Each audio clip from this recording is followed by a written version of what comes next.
All right, good morning, YouTube. This is Automotive with Adam Levine. I'll be resetting the all maintenance light on the 2016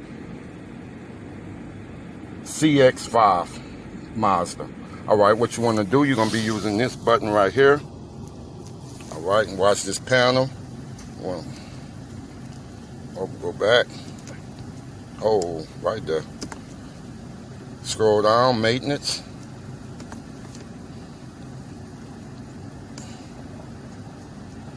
Reset.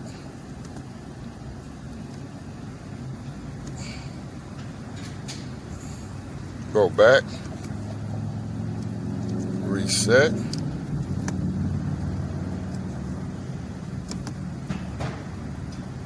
Go back. Reset. And there you have it. Maintenance light reset. Subscribe to the page, Automotive with Adam Levine. Thank you.